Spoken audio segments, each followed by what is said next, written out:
Welcome to Nightmare Fuel Stories. Don't forget to like and subscribe if you enjoy the stories. Mission Log UES Odyssey, Commander Elias Thorne So L-178.001 Standard Earth Time.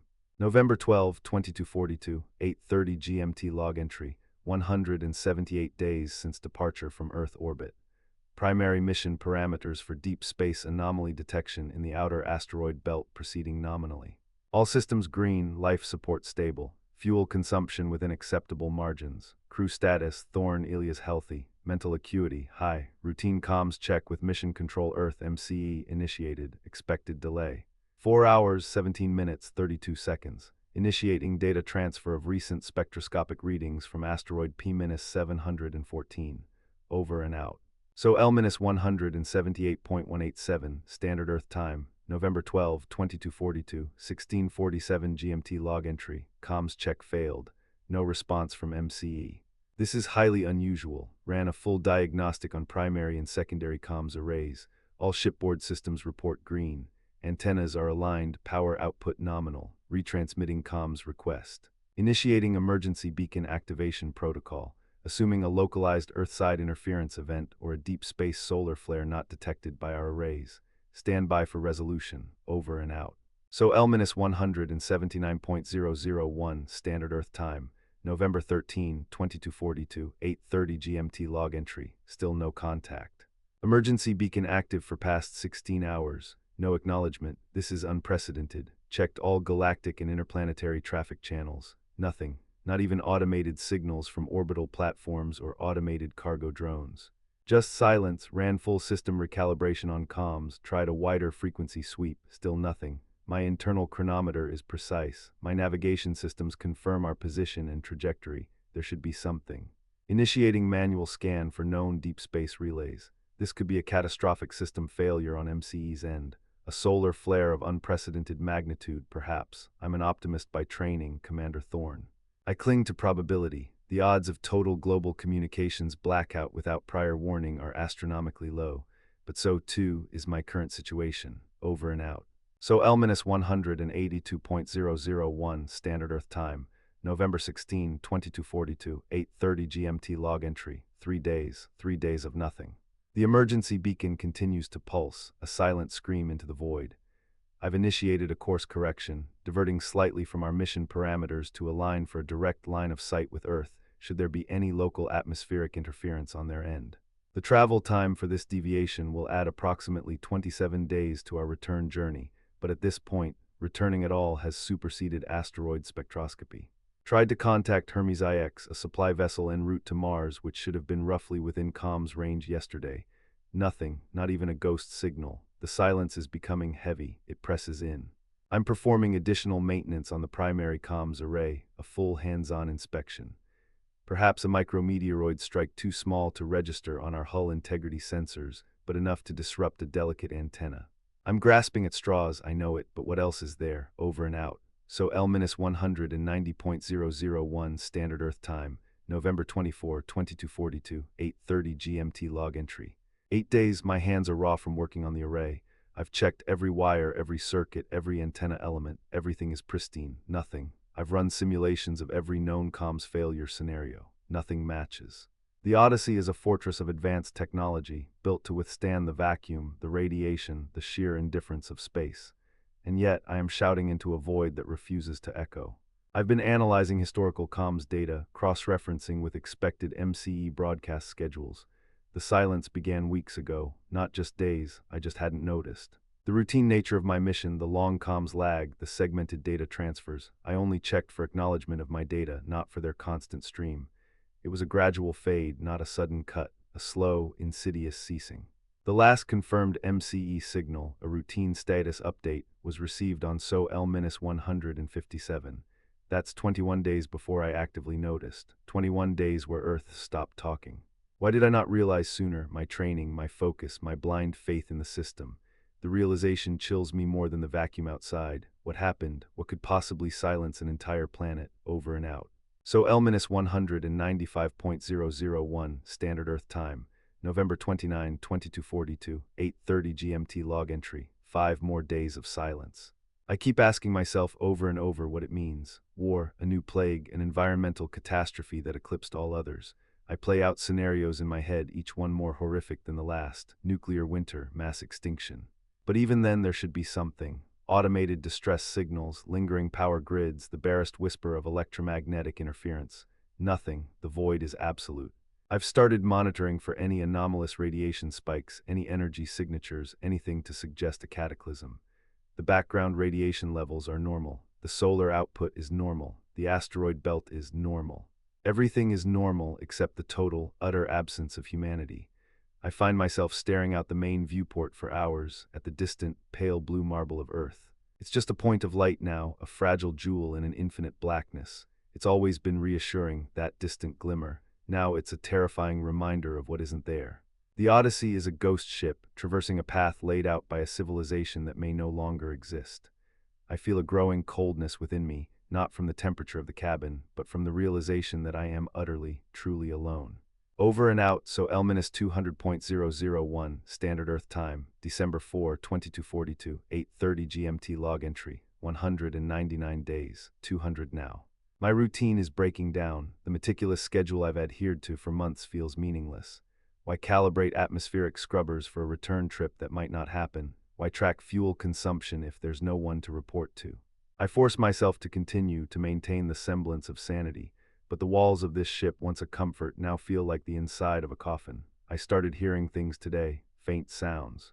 The groan of the hull, perhaps, contracting in the cold, but I swear I heard a whisper. Not a distinct voice, just the ghost of one, a breath of sound brushed against the edge of my hearing. I've been running diagnostics on the atmospheric processors. No issues, no vents whistling. My own breathing is the only consistent sound. I am sleep-deprived, I am isolated, my mind is playing tricks on me. That is the rational explanation, but the hair on my arm stood up, over and out. So L-205.001 Standard Earth Time, December 9, 2242, 8:30 GMT log entry. The whispers are getting more frequent. They aren't words, not yet, more like static or the sound of distant wind chimes, but deeper, resonating in the very bones of the ship. I've checked the audio logs, the environmental sensors, nothing. The ship is silent save for the constant hum of life support, the whir of the centrifuges. My own heart, a drum against my ribs. I found a scratch mark on the galley wall today, a single, jagged line, maybe 2 centimeters long. It wasn't there yesterday. I'm meticulous. I perform daily inspections, not just for safety, but for my own sanity, a way to impose order. I know that mark wasn't there. I know I didn't make it. But who did? There is no one else. I scrubbed at it with a cleaning cloth, but it was deep, a gouge in the metal. I'm losing it. This is what it feels like. The mind begins to unravel under the immense pressure of absolute solitude. I am hallucinating. That's the answer. I have to believe that's the answer. Over and out. So L-210.001 Standard Earth Time, December 14, 2242, 8:30 GMT log entry. The scratches are multiplying. Small, deliberate marks appearing in different sections of the habitat module. Not random, they form patterns.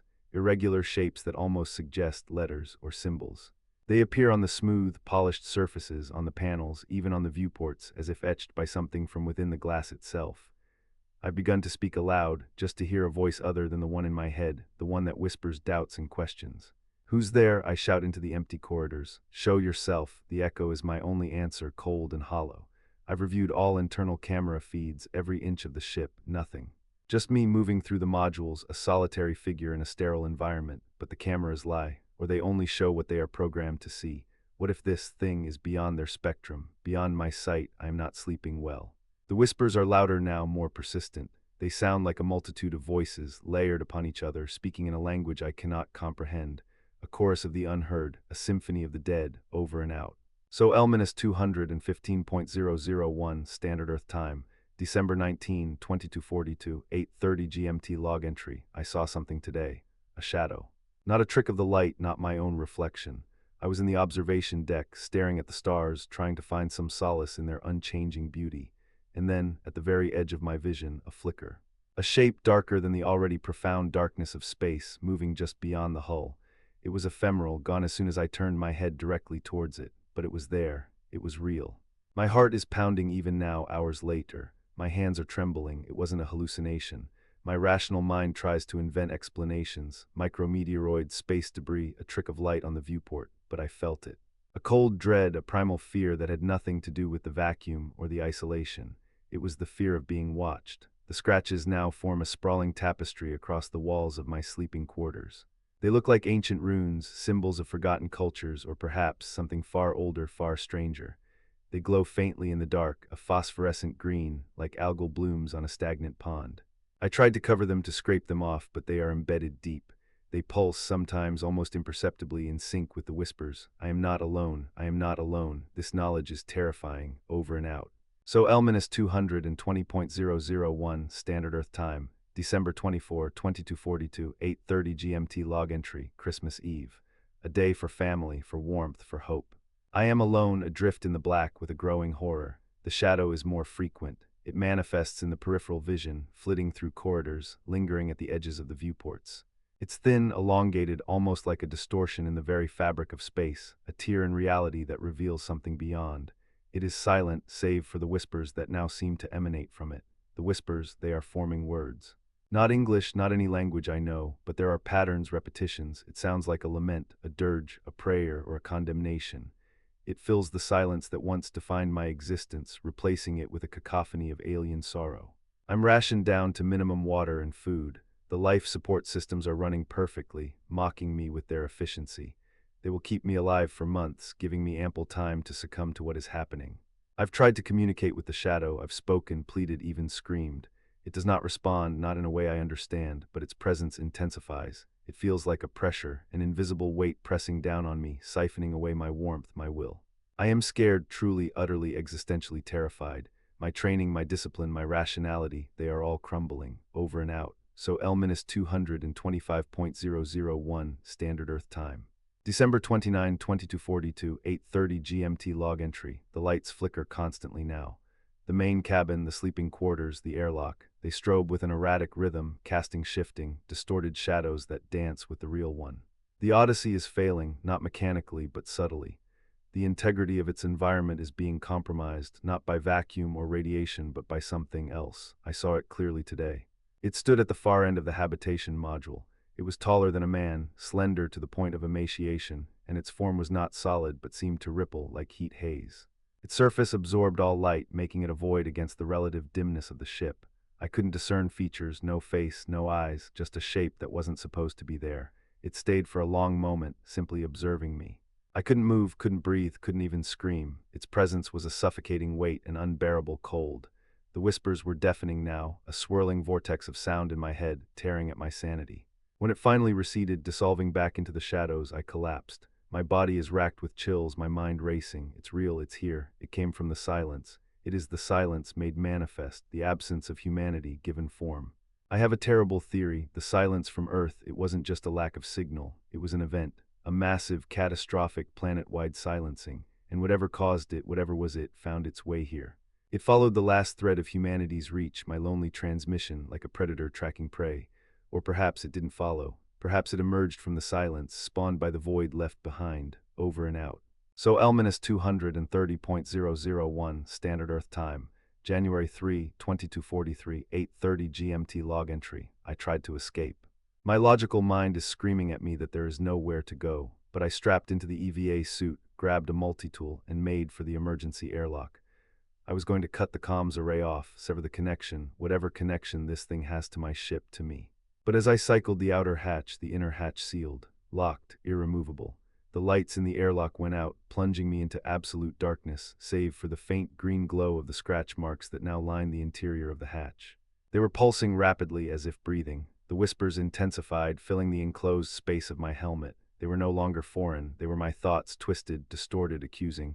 You left them. You abandoned them. You are the last. The shadow appeared directly in front of me, pressed against the inner viewport of the airlock. It was so close, so overwhelmingly present, that I could almost feel its texture through the glass, a cold, hungry nothingness.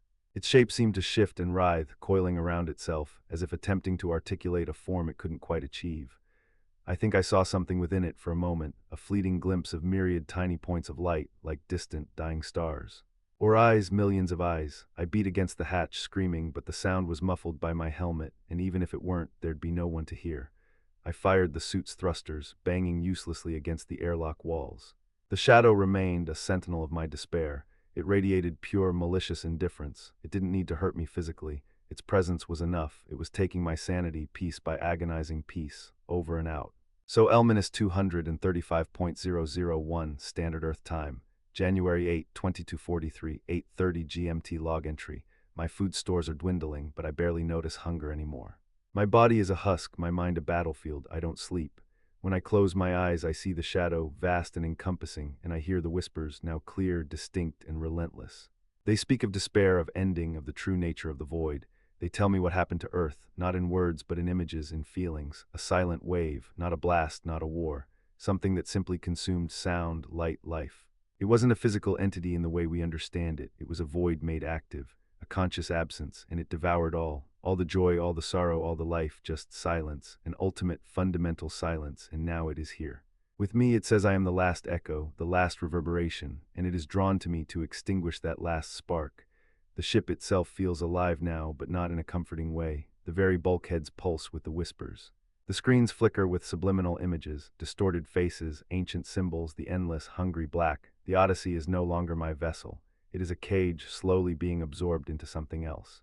It is becoming an extension of the silence. I sometimes wonder if I am already gone, if this log, this desperate attempt to record my demise, is just the last twitch of a dying mind, over and out. So L-240.001 Standard Earth Time, January 13, 2243, 8:30 GMT log entry. The shadow isn't just external anymore, it's internal. It lives in the corner of my vision, dances in the static of my thoughts. I see its elongated form reflected in the polished surfaces of the control panel, in the dark pools of spilled water. But when I look directly, it's gone. It's always just out of reach, just beyond perception, a phantom limb of my own terror. The ship's interior lights are now a constant, violent strobe, flickering between dim red and absolute black. The hum of life support is replaced by a low, guttural thrum, a sound that vibrates through my teeth, deep within my bones. The air smells of ozone and something metallic, like burnt circuitry and fresh blood.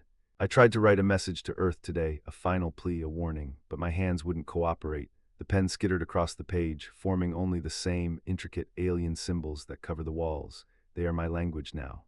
Or perhaps they are its language channeled through me. I understand now. The silence isn't just an absence, it's a presence, it's a hunger, and it's coming for me. It's been with me since the comms went out. It's been here in the ship, in the walls, in the air, slowly building itself from the vast nothingness that surrounds us. It's been cultivating me, nurturing my despair until I was ripe. I am the last sound, the last vibration, the last thought. It wants them all, it wants to complete the silence, over and out. So L-245.001 Standard Earth Time, January 18, 2243, 8:30 GMT log entry. There is no light now, only the green, phosphorescent glow of the scratches, which pulse with a malevolent, living rhythm.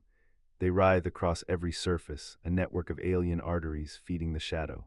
The whispers are constant, no longer just in my head, but echoing from every crevice, every panel, every breath I take. They are my name, my fears, my regrets, all blended into an incomprehensible symphony of my dissolution.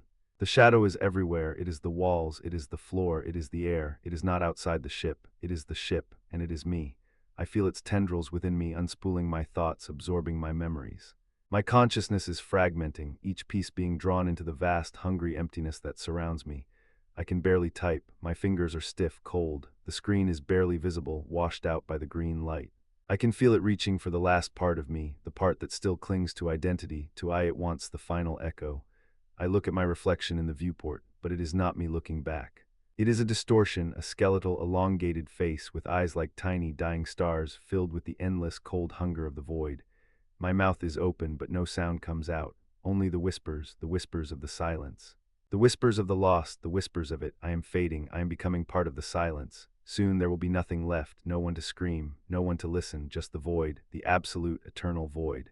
The scratching, the green light, it grows stronger, it consumes me. It is beautiful, the silence, so complete, so hungry. End log entry, recording terminated. Transmission anomaly, deep space reconnaissance probe UES Stardust, so L-874.001 Standard Earth Time. August 16, 2245, 3:17 GMT automated report. Detected anomalous energy signature emanating from derelict vessel, UES Odyssey, approximate coordinates, data corrupted. Signature consistent with low-level electromagnetic interference and residual life support activity. No discernible distress signal. no discernible comms output. However, a pattern of rhythmic, low-frequency oscillations detected. Analysis indicates complex, structured output, highly organized, yet not recognizable as any known form of communication. Suggests highly advanced, yet unfamiliar, transmission protocol. Source appears to be the entire vessel itself, resonating as a singular, coherent signal. Origin of signal, internal, from the habitat module. Further analysis suggests pattern aligns with complex biological brainwave activity, highly amplified. Too complex for a single human mind, potentially an aggregation. Data transmission corrupted, interference increasing, image capture error, data corrupted. Visual spectrum shows vessel is dark, save for faint, pervasive green luminescence emanating from within. Appears to be slowly expanding. Automated protocols initiated for long-range observation. Stardust maintaining safe distance. Current status, observing, detecting a new kind of silence, a directed silence. End of automated reports.